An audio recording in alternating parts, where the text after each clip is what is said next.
Resume. Okay.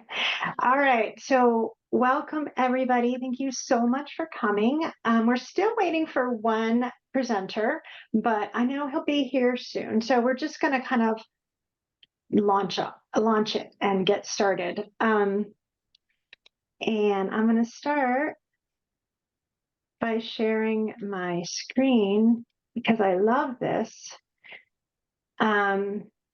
So welcome to the International Day of Happiness celebration. I just attended the Gallup meeting this morning where they talked about the happiest countries.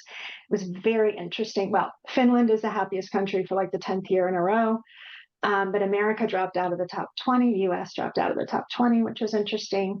And youth, especially in the United States and Canada, are much, much more unhappy than they have been in previous polls. So there's kind of been some interesting shifts and a lot of discussion as to why, but nobody discussed nature. Well, actually, the Finland guy, the Prime Minister of Finland, said one of the reasons he thinks his citizens are so happy is because they can easily get out into nature. So there was a mention of nature, but I think this whole idea that we're going to be talking about today explain some parts of happiness that aren't quite on the high part of the agenda yet, but they're really, really important. So thank you all for coming. I'm afraid I'm going to miss some people coming as guests, but we'll just wonder if I can list there. Okay. I think I can see if anyone new is coming in. Okay, so I'm going to just introduce this topic and then our panelists, and then we will jump in. So for those of you I don't know, and there are a couple of you, so thanks to the new people. I am Beth Allgood. I'm the Executive Director of One Nature. We have a focus on the intersection between human well-being, communities, and conservation. And in our research, and the research of others, we've found that there are two critical pieces that aren't often addressed in conservation, at least not adequately. Understanding how communities feel about their lives, and I'll put some of those links in the chat when we get started. And then the second piece, which is what this is about, is understanding how cultural and spiritual values that connect people to wildlife and nature can impact how they connect and how they restore and how they conserve nature, and how they feel, honestly. So we have an hour to discuss the stories and lessons, and we have some really, really amazing speakers. And so I am going to let this person in. Okay, and I am going to there we go. Okay, so I hope you can see these, and I know it's not the most beautiful slide, but I'm not going to have time to introduce everybody with their full, and even these are obviously not their full bios. So I'm going to put all the links to their LinkedIns in the chat while we're talking, so that you can connect with them or learn more about them. They're all so impressive. I'm only just going to scratch the surface, but we actually first created this panel for the Jackson Wild Film Festival last year, and all of our original gang is back together, except Patience is stepping in for Jamil Mandima from IFA. So he's a fantastic addition, and we're very excited to have him. Okay, so those are the bios, and I will just briefly introduce. Roshan is going to start us off. He's a media producer with the Smithsonian National Zoo and Conservation Biology Institute. And he will showcase the story in his film Pride, as well as his other work, about how rural communities in India started working with the government to create a protected habitat for the highly endangered Asiatic lions, and how the presence of lions benefits farmers, keeping herbivores away from crops growing in their fields. Next, we'll have Dr. Kabamba, who is also a One Nature board member, and we are honored to have him. He was recently appointed professor of anthropology at the National Pedagogical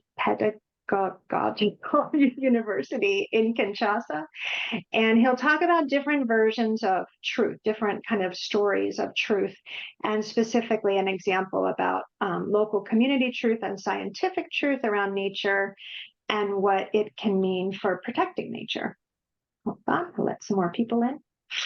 Okay, and then Gunjan is an award-winning producer, director, and National Geographic storytelling explorer, and she's going to talk about her work and share a story from her film about local communities in Assam, India, that revere turtles because they're considered an avatar of Lord Vishnu, and she'll highlight how religion can be used as a powerful tool for conservation.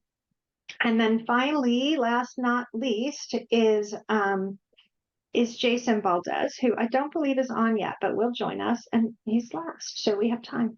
And Jason spearheaded the successful effort to relocate a herd of buffalo to the Wind River Indian Reservation and works with both the Eastern Shoshone and Northern Arapaho tribes in buffalo management and expansion. And he's going to talk about how the 19 tribes united to create this intertribal buffalo council and restore buffalo to tribal lands for cultural and spiritual enhancement and preservation, and the role that those buffalo play in these communities.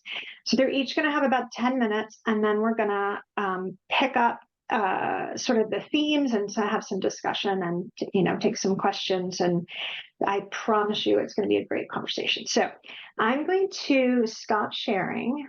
I'm going to make Roshan the host, so he can share his screen. All right.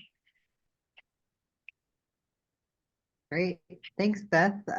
Thanks for having me as part of this panel. It's fun to get to chat with everyone again about this topic and something that I know that all of us on this panel feel very passionate about. And thanks for everyone for attending. I'm going to keep my presentation relatively short so that we have a little bit more time for discussion. I'm happy to answer any questions or, spend more time on that front. But basically, one of the things that we initially started talking about when Beth and I first started talking about this panel for Jackson was just definitions of nature. And one of the things that stood out to me in this story that I've filmed 11 years ago now, which is sort of wild to think that much time has passed, but it's looking at the ways in which people relate to their wildlife. And in the US, we often have these definitions of nature that are enforced by boundary or by behavior. Animals can be habituated or not habituated, or they're in wild protected areas or not in protected areas. And certainly some of those ideas are international, but there's also in this community in India that I was filming in, the relationship was very different. So this, I'll share a clip in a second, but the clip is from a film called Pride, looking at Asiatic lions in India and how the community is sort of living amongst them and figuring out how to make peace with sharing space. And what you'll see is sort of this reverence that develops over just having wildlife and what that looks like on a very practical level, which is not often how we in the conservation space would define, maybe a healthy relationship with wildlife, and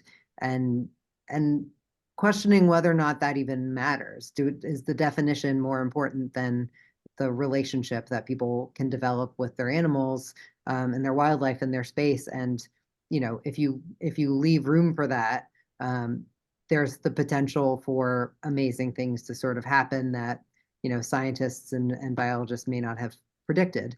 So I'll share that clip and then we can talk a little bit about it after that. Let's see if this works. Hopefully everyone can see my screen. Yeah.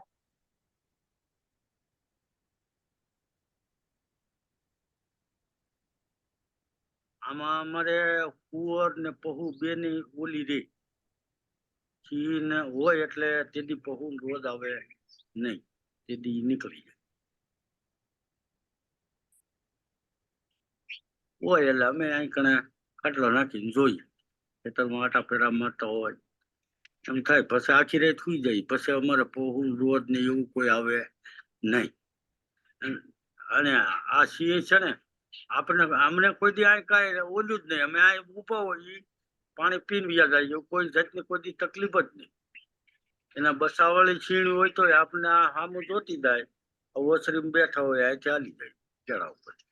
આમ ઓચિંતાના ભેગા થઈ ગયા.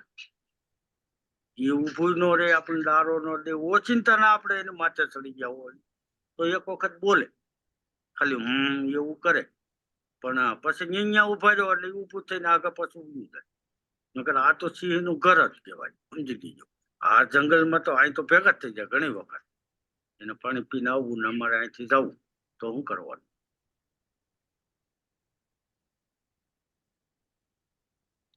So hopefully that played okay for everyone.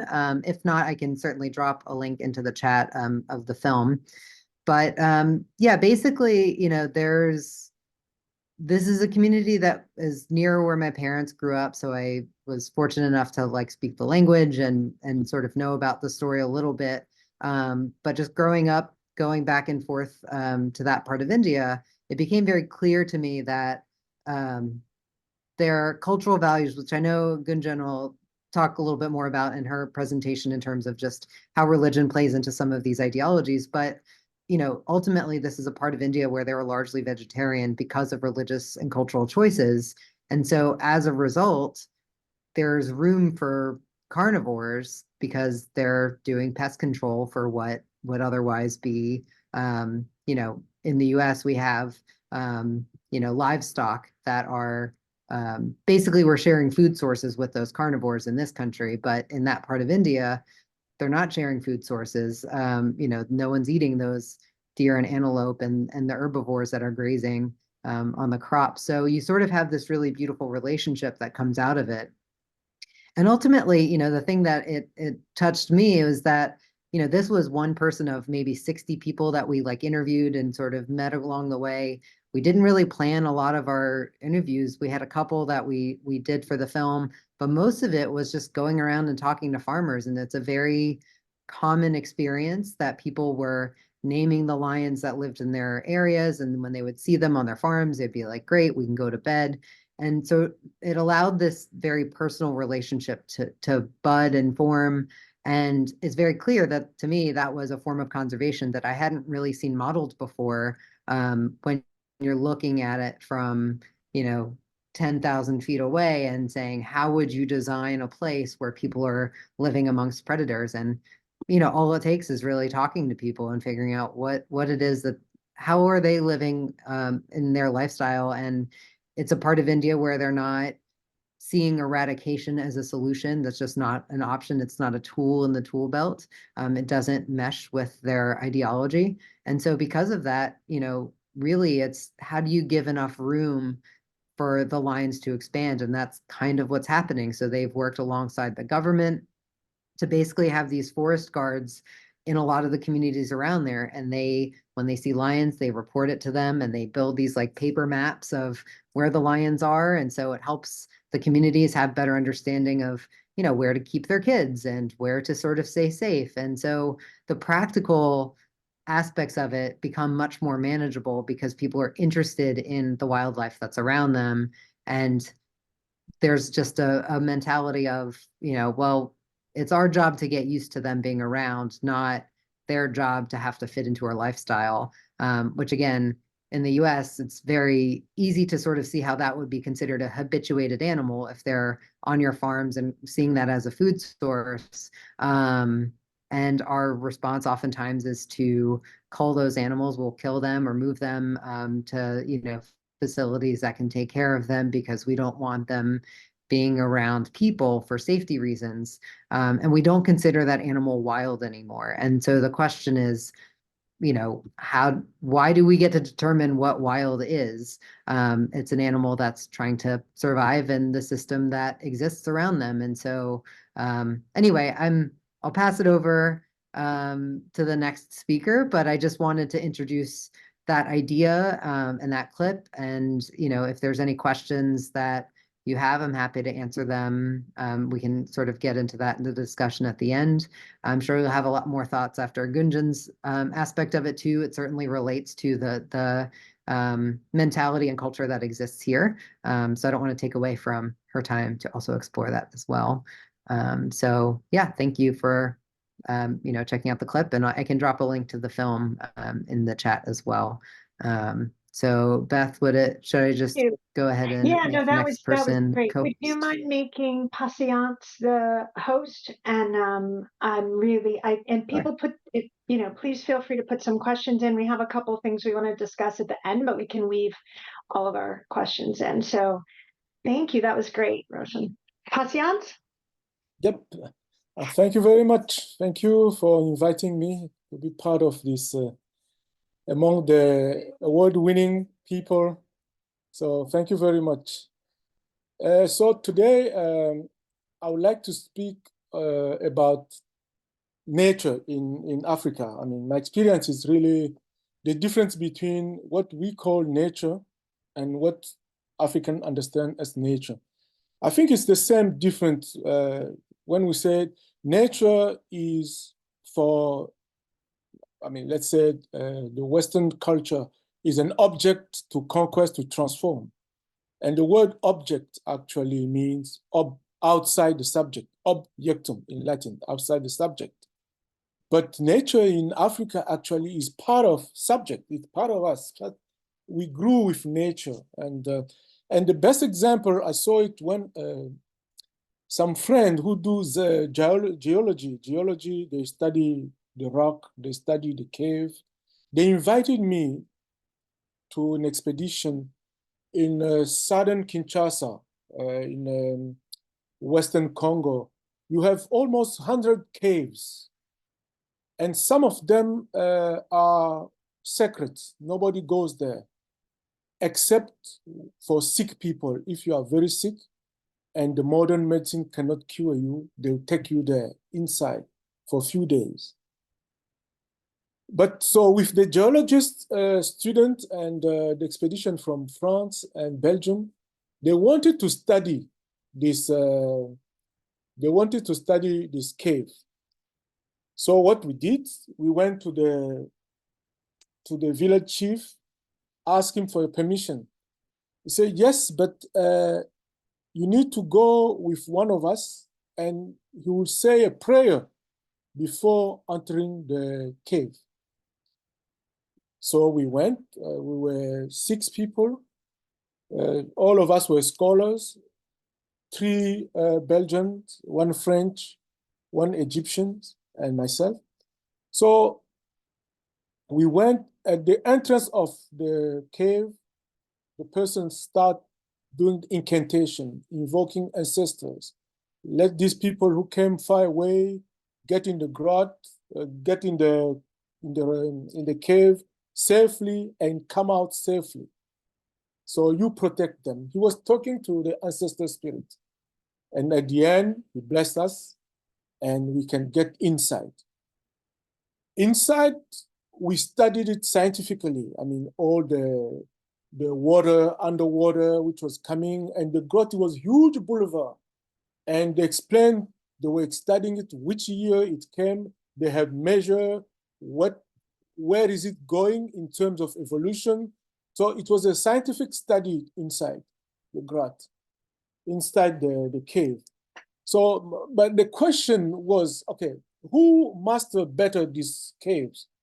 Is this village people who consider is part of it, part of them, a part of the spiritual God telling them something, part of the place where you can find healing when the hospital could not heal you, or the scientists who could date the grot, who could date the cave, who could tell us each piece in the cave, where it come from and when was it formed, because we have all the measurements. So we were in front of 2 truths, the scientific one and the much more spiritual of the villages people. So my take on it is that both hold, actually, both truths hold. For people who live there, it is a mystical place, what to call mystical truth, spiritual. It could be explained scientifically, but the symbolic meaning it holds, it doesn't go away because of the scientific explanation. That's the piece I wrote saying that actually these are 2 ways of understanding nature. It's much more spiritual way and much more scientific way. That not, I mean, I can't say that science is above the religious way of understanding. No, it's different. It's a different narrative. It resolves different type of questions, and the cultural way also is different. It resolves different type of questions. You know, I teach evolution in my classes, but it's not in opposition to creationism. I mean, people who say God created the world, it's a different type of narrative to explain what is there. And people who say that, oh, everything came from this big explosion and life dynamic, it's a way of explaining it. None of the explanation is above the other. Of course, all the schools want us to believe that science is the understanding.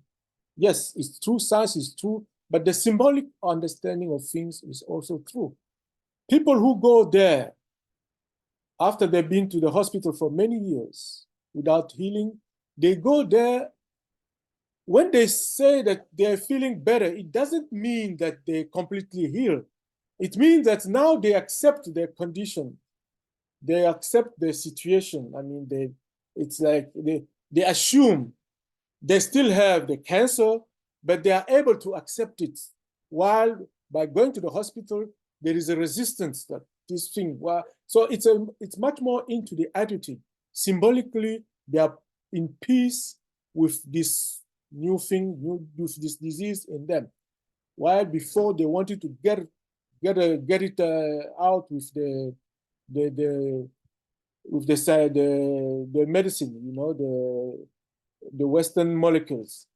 So it's for me, there's no opposition between the two. The opposition comes when, for instance, in my class, one of my students asked me, Professor, were Adam or Eve, they were the Pithecanthropus? I mean, where do you put them in the evolution of human being? I said, no, there you are confusing. The person who wrote the Bible didn't have this idea. That's different type of truth. So that's why, I mean, my way of explaining it is both, we live in both this tension between the symbolism and the more scientific explanation. So this cave in the village is protected. The incantation this guy did, the blessing he gave us were as useful as everything we discover scientifically within the cave. So the difficulty for us is we are used to either or type of truth. No, if one is true, the other one is false. No, I think that we need to take them dialectically together. I believe that, I mean, I'm a Catholic. When the priest said, "This is my blood given up to you in the church," I believe it's the blood, but it's not the blood that will transfuse somebody who is sick. No, I mean, there's two different type of truths. So the idea is how to hold both in terms of tension. And I mean, we all live with this type of truth. Even the scientists, I mean, some of them believe on this type of understanding, symbolic understanding. So my idea is that nature is both. It could be scientific. We could discover this is how it's formed. This is the forest we need to protect. But it's also symbolically, when people say this is a sacred forest, don't go there. You should not, or sacred animal, you should not touch it. I mean, it serves conservation. All these animals you cannot eat because it's forbidden by the culture. They are still there. So it's type of conservation through different means. So my take is that there are different type of rationalities. The scientific rationality tends to dominate, but it's one among others. And it's a very difficult way, I mean, for us, because the entire schooling, it's into binary logic. If one is true, the other one is false. But now my effort is to make my students understand that both could hold.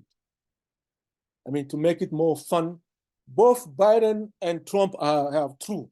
So how to hold both. So this is, thank you very much. I was just going to say, you think that makes it more fun, Patience? I'm not sure. Okay, I'm gonna thank you. That was beautiful. Okay, I'm gonna reclaim host and I'm going to give it to Gunjan. Hold on one moment.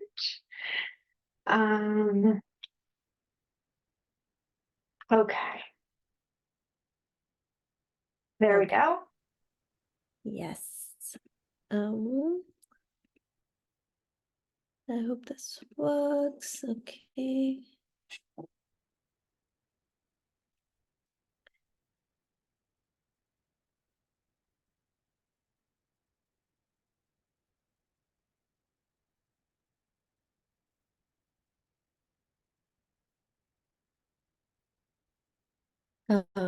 Can you see my screen? It's a white screen. Yeah. Okay. Great. So thanks for those lovely presentations. And as Beth mentioned earlier, I'm a producer director. I'm a National Geographic explorer based in Canada, but I grew up in New Delhi. And I was quite far from the forests and oceans, but I still was somehow obsessed with animals. I was this kid, really annoying kid for my parents who don't come from a wildlife or conservation or any nature-related backgrounds. I used to bring home all sorts of stray animals because I wasn't allowed to keep a dog. I used to bring home bats, injured bats to care for them when I was a kid. And somehow, like, I had that connection. I just didn't know how to explain it because I grew up in New Delhi, which was very far from all the wild spaces. And like, bats were still considered to be a bad omen in my culture. I used to get phone calls from my relatives telling me that something bad is going to happen if you keep a bat in the house. But my tiny brain used to be like, but look at their faces, they're so cute, and what did they do? Why should they be considered a bad omen? So ever since then, I had this bug in me that who's telling stories of these lesser known animals, or who's joining these dots, connecting these dots about these cultural aspects that are related to animals and getting them the attention that they deserve. And in addition to that, as I grew older, I also noticed that many local communities who shared space with wildlife were left out of traditional narratives, and I hardly saw like accurate representation in media. So over the last decade, I have combined both these aspects to tell stories about this intricate relationship between wildlife and communities that coexist with wildlife. So my latest film that I've made in collaboration with the National Geographic Society is about this local community in Assam and their relationship with a very unique animal. Thôi đào lên đâu. Có ai cái gì chưa? उसका नाम है राजू। राजू राजू बोलने से वो आ जाता है। आपको डर नहीं लगा कि वो काटेगा? क्यों डरोगे? डर नहीं करेगा हम। क्यों डरोगे? सच में नहीं काटेगा? नहीं काटेगा। हम दुश्मन भी काटे देंगे, काट के आए। दुश्मन नहीं काटेगा। ब्रह्मपुत्र जब धाका मारती है तो लोग चला आता है। जब पानी हो जाता है बारिश, जब भर जाता है तो हम बाहर में चला जाता है। पहले जब छोड़ा था कितना साइज का था? इतना। अभी कितना है? इतना बढ़ गया है। क्यों आते हो आप इतने सालों से? क्यों आ रहे हैं? तो आने पड़ेगा, इसमें देखने तो पड़ेगा ना। देखने तो पड़ता है। देखने का बहुत अच्छा लगता है। देखता है, आके सोयाबीन ले आता है, किन के खिला देता है, बहुत अच्छा लगता है इसको। माँ जैसा है ना, वो उतना दिन का है, देखने तो पड़ता है सबको। So any guesses who they're talking about? But like one hint that they're talking about an adorably cute animal. It's a black soft-shell turtle. Okay, I know you're thinking that it's not as cute as I think it is, but the reverence in their eyes says otherwise, and beauty lies in the eyes of the beholder. But this is the black soft-shell turtle. It's locally known as Lau Mora, and it's a powerful giant freshwater turtle. And until 2 years ago, this was listed as extinct in the wild in the IUC by the IUCN, and was only found in temple ponds in Assam and Bangladesh.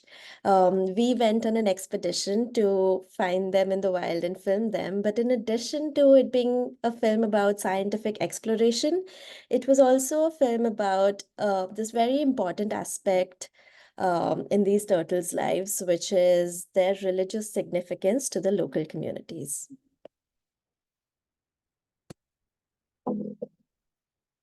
हम लोग कछुआ का ऊपर में है और पृथ्वी उसका ऊपर में है, उस पृथ्वी में हम लोग है। अगर कछुआ नहीं रहता ये पृथ्वी भी नहीं रहता। itu bonus साल हो गया राष्ट्र पूजा या भाषा पूजा तो क्यों करी क्यों मुझे सुगा कोई मैं नाम पूजा राष्ट्र पूजा करी मैं या टाइम पूजा पूजा का एक दिन करो क्या धूप गाल डराए राष्ट्र तो एक प्लाट एक दिन और राष्ट्र का पूजा और किसी मन धरे कामा हमें मानु मने स्वारी लोग जो शांति হয় কন্যা কালো এই দুখ কাকাসও গিয়ে আহি পেলাই তেওঁ হিতৰ পৰা পূজা দিয়ে ভিতৰ পূজাটো ভিতৰ দিব কিন্তু তেওঁ নাম সংকাশ কৰিব সংকল্প কৰি তেওঁ কাছটো আনি পেট শেষ কৰি আহিছে जैसा पेड़ है, पेड़ नहीं होने से हम लोग को तो सांस लेना मुश्किल है। ये भी नहीं रहेगा तो हम लोग को भी जीना मुश्किल है।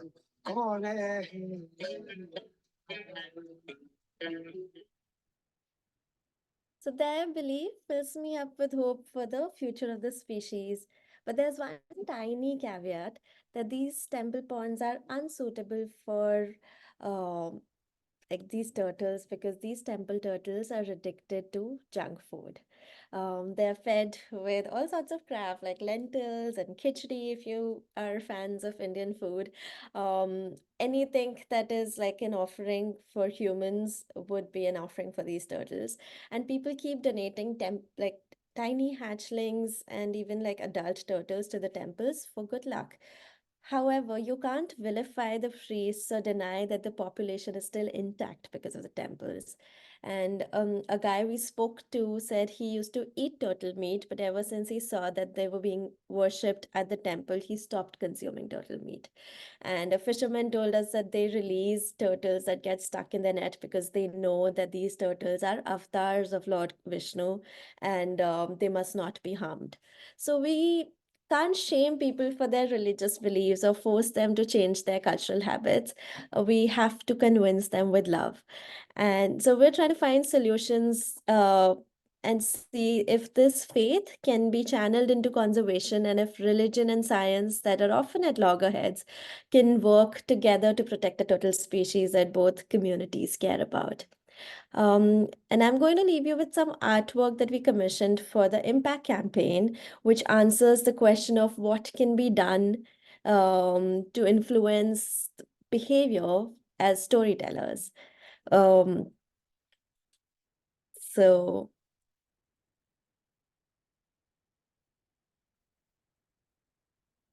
yeah, I thought that maybe we can't really change behavior, or we can't tell people what to do, but maybe coming from a turtle that they really revere and love would make a difference. So we would be dubbing these in local languages and spreading them through various channels, but maybe that's like one solution that we've thought of, and there could be more solutions when we start talking to the people on the ground and find out how their love can be channeled into conservation. Thank you. Thank you so much. I'm gonna reclaim host for the moment. I'm not sharing anything, but I just want to make sure. I don't see Jason online, but I know it's possible he has a different name on his on his profile there. But if not, we have a little bit longer to talk. It's a sad thing to miss Jason's story. For those of us who were at Jackson, it was like everyone was in tears. It was so beautiful about kind of the relationship between buffalo and the tribes, and the impact that that restoring them to tribal land has had on their culture, and that they've sort of kept this culture alive in terms of these ceremonies for 130 years without buffalo, and now they finally have them back to do, to actually engage. So I'm sorry that we won't have him tell the story, because believe it or not, it's better than my version. But let's just have a little bit of a chat, and if you have questions along the way, put them in. I had some questions I wanted to ask all the panelists. Let's see, what should we start with? I think let's talk about the different narrative, because I think everybody talked about that a bit, and I think it's a really interesting one. So in Roshan's example of living with lions, he mentioned when we had this panel before that when he tried, when he wanted to sell this film, it was difficult. Hold on, it thinks that we've switched to Finnish as our language, which is not true. So just a moment.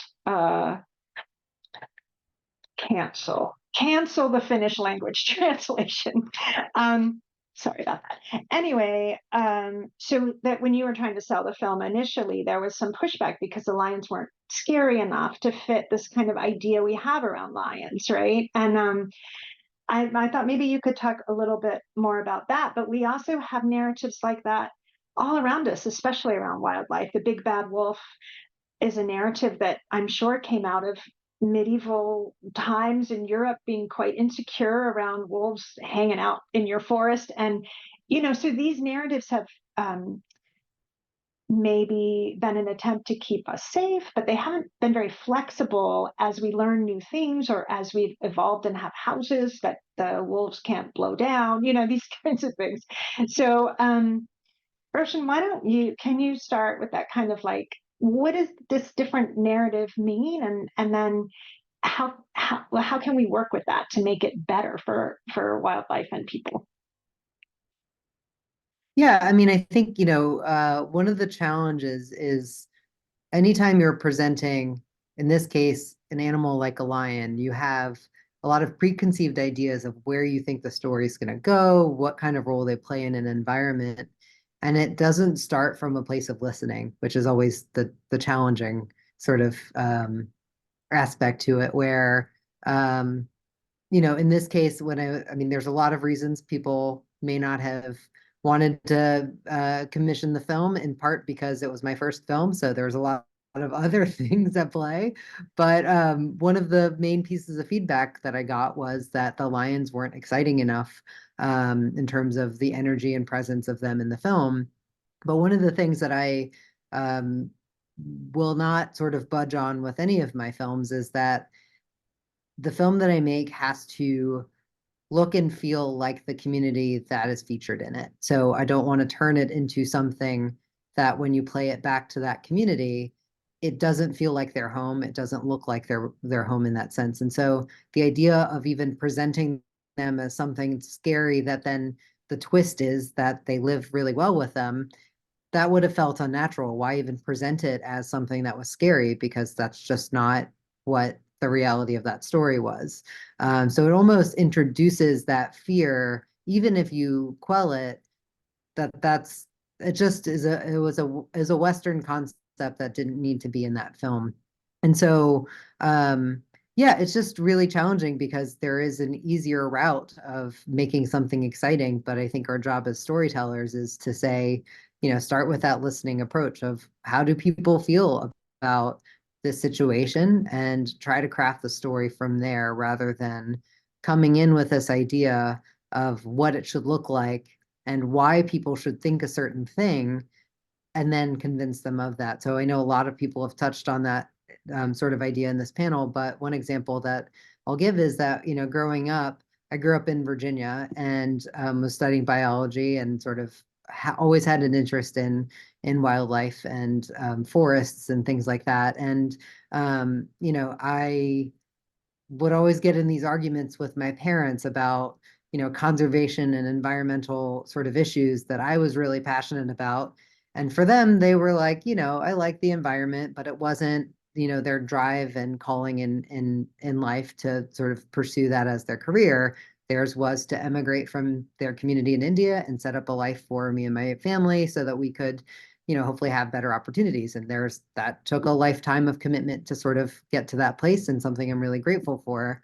But we'd get into these arguments and sort of disagree about values around nature and conservation. And it wasn't until I became an adult where I realized, they have been vegetarian their entire life, goes back generations, and it comes from this cultural understanding and belief systems around wildlife, something that they passed on to me as a value. And so, you can go back, hundreds of years of knowing that our family likely has never had meat, which is, a conservation action if you define it differently. And so there are things that I just didn't realize were aligned, because the way that I needed to get there was through science, but the way that they needed to get there was through their cultural beliefs. And so it's just honoring the ways in which people get to understanding the things that they do. So they still wouldn't consider themselves a conservationist, but it is the same action that many conservationists ask for in people. When you say reduce meat and all these other things, they were already doing it, just for different reasons. So why label them as something other than a conservationist? Because they are doing the work that we're asking people to do. So anyway, that was sort of a roundabout way of answering your question, but hopefully there's something in there. Yeah, no, that's great. And then I know that Patience and Gunjan probably have something to say on that too. And I'd also throw into that this idea that we're, in many cases, unconsciously transmitting our beliefs through, that are in case of many in, especially suburban America, like we don't really think about wildlife that much, so, where we have those kind of ideas of fairy tales that where things are dangerous and not, where we don't have a connection with them. They're very outside of ourselves, like Patience was saying. So I'm wondering, Gunjan and Patience, if you have something to say about the kind of dominant narrative and this unconscious transmission, and how we might shift it. I mean, as storytellers, you guys are doing it. As an anthropologist, I think and professor, I think Patience is also doing it. As many of us on the call are really involved in conservation, I think we want to do it too. So maybe just you could give us your thoughts on that. Yeah, I think the way to shift the narrative, which doesn't always align with the worldview, but is more realistic at what actually happens on ground, is by what Roshan said earlier, by listening and allowing yourself to pivot when the situation is different on ground. I remember very similar to Roshan's story, where we were told that there's this beautiful story of coexistence of the Riker community with leopards that we were supposed to film.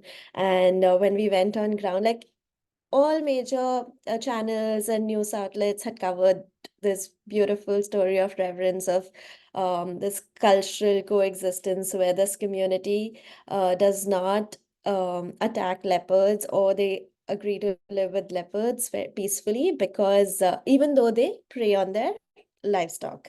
So this was this beautiful story that we had gone to film. However, on ground, when we started speaking to the community members, it turned out to be more of a cultural tolerance or compromise situation, and not just pure peaceful coexistence as what we had seen. But then in that moment, we decided that the real story of how they feel, and exactly like what Roshan said, that if we showed again like yet another story of peaceful coexistence, then it wouldn't be true to what the community actually feels about that. And however, that in fact leads to even the scientific community believing that, okay, the leopards are safe in this area, there is no conflict. But by showing that there was a cultural tolerance compromise situation, we could bring attention to the fact that this coexistence is on a fine line. Like it's the moment there's a generation that does not hold the same cultural or religious values, this could very easily turn into a conflict situation.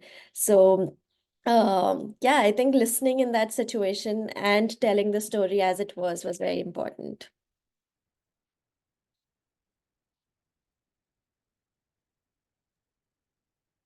Yes, I think there is a third element, not only dominant narrative, as you call it, but from what I've seen, local people have an understanding of where they live. They compromise with wildlife, with forests, with many things. So they found a balance. And when you come to tell them that, okay, we need to protect nature, to conserve that. I mean, you are not aware that there is always something going on there, but you think that your narrative, that we call it dominant narrative, your narrative is actually coming with money. That's our experiences. The person who has money is right. That's money gives you that magic power of being right, even against centuries of experience of people who have lived there. I mean, I remember sometime as a consultant, I have to intervene and say, no, these people, what they're saying is true. We need to listen to them. We have money, but we need to listen to them. So this is, for me, the effort is toward the conservative people who come with money, with good idea. You know, if you don't do that, everything will disappear. And yes, but they've been living there for centuries. But it's also true that if you let the forest being decimated, so both truths are true. How to put them together? The fact that they want to live, they've been living there for centuries. And the other fact, which is also true, that if we continue with this system, there will be no forest at all. But the element inside, for instance, in the Congo, those who decimate forests are not the locals, are generals, army, who are coming from Kinshasa to sell all the big trees to the Chinese companies. So there's a new element of money which makes it very complicated. So the dominant narrative is dominant because it comes with a powerful element, the value, the money. That's even in places where money is not necessary, but you have all the major problem, for instance, in the forest in the Congo is not the locals. It's people from the capital. They want more bush meat. In the village, you could kill 2 or 3 antelopes. 4, it's exceptional. 2 or 3 just to eat. But if somebody comes from the capital, 120, 100, that's where wildlife suffer. So now, in this type of economy, actually the policy is not toward these people from Kinshasa, but toward the locals. Because so how to find the actually real way of saying 10 people, listen, no, you should not go in and ask for 10 or. But now what has happened is that I was with John, I think John is here, to evaluate huge projects, I think 200 million for 5 years, Carpe. It have introduced the eco-guard, armed people to protect the forest. By introducing it, the relationship become very conflictual, adversarial with the locals. You know, and so this idea to protect, it become militarized protections, and it's introduced very conflictual relationship between eco-guard and the village people, and the forest become a kind of, it's no longer a place where you found food, medicine. It becomes a place where you go fight. You could find even death. So the idea of protection is good, but what does it mean in the local language? That's where I commend Beth. What's the local things? What is there for their benefit? Do they found the well-being in bringing So that's where I find myself an anthropologist. My role is to translate these good Western ideas into my language. What does it mean? What in my language actually goes with these good Victorian ideas? Thank you. Yeah. We've done some research. We had 10 community conservationists and local communities come together to create this paper about, spiritual and cultural connections. This is now a couple of years ago, but it's so interesting because the basis that the model that we developed, the basis is that two-eyed seeing, or this kind of multiple truths, multiple ways of seeing things approach. Without it, the rest of it is completely worthless. I mean, it's an imposition of money and power and values. If you have that sort of piece at the bottom, which is I understand you and you understand me, and we have some common, we're not exactly the same, but we have some common goals, which is to keep thriving ecosystems that we want as the global conservation community, that they want as people who live in those ecosystems. Of course, they want them to thrive. And then you can build up from there. Ancestral knowledge, there's cultural, there's spiritual relationships. And when you come in and undermine them with a purely economic approach or another approach that doesn't reflect their values, then you kind of set yourself up for failure. Ultimately, that was the paper's view, take what's there, support it, grow it. If there's this situation like Gunjan, like you mentioned, where it's a not peaceful coexistence, it's a coexistence for now until things might go over the edge. Well, it's the conservationists who's coming in with the money. That's where they can help. How do we make sure it doesn't get over the edge? How do we make sure it stays in balance? How can we support whatever the big conflict problem is and try to mitigate the conflict the way the community feels comfortable with it being mitigated? So anyway, I thought maybe we could read also David's question. David, hello, thanks for your question. So David, I know, has been working in Northern Canada with some First Nations folks. And he says, curious how you think different worldviews, cultural connections can be balanced in equitable ways when thinking about human wildlife relationships. Some might see their connection to an animal through hunting and eating it. Others might see their connection through alternative forms of stewardship, and these can be in conflict, especially if threatened.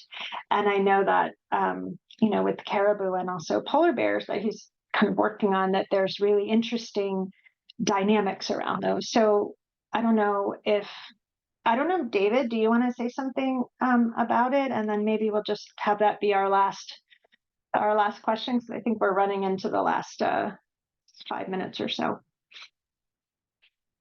Can I unmute you, David? Yeah, I mean, I don't want to take away too much from this, but yeah, just curious on that note, because yeah, obviously a lot of people around the world, their connection to animals is through that kind of they're eating it, they're hunting, they're interacting it for clothing, and that is a very different relationship from what at least a lot of kind of Western conservationists see as the stewardship and protection of certain animals. So yeah, just curious from your own experiences or viewpoints, how you think that can be balanced. And as I mentioned, especially for species that might be declining or threatened or endangered or along those lines. Thanks. One of our esteemed panelists want to step up and start. I know it's complicated because it really is just complicated. But you thought? Happy to take a go at it, but yeah, basically, the long story short is that as Beth said, it's obviously a very complicated question. And for me, the way that I tend to approach that is like I've never hunted anything in my life. I don't know that it fits in the way that I grew up, because food was or meat was never a food group. So I'm not also a person that's going to go into a community and say, my goal is to convince them to follow, like, why is my point of view better than their point of view? That's sort of in my mind, a very like unethical way to approach any conversation.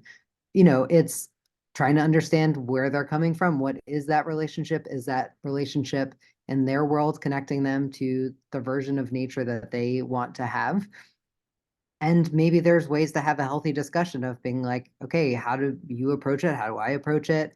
they may not align, and just understanding that that can be okay too. Like it isn't, it's, you know, the idea of being humble enough to know that you are not the person that has all the answers for someone else.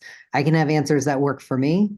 And that's great, but I know that the way that I live my life isn't the same. It isn't going to work for the family that lives in India and what options they have afforded to them, or what many of my, you know, friends growing up in Southern Virginia who grew up hunting, like they're just a very different ethic about the way that they're connecting with wildlife.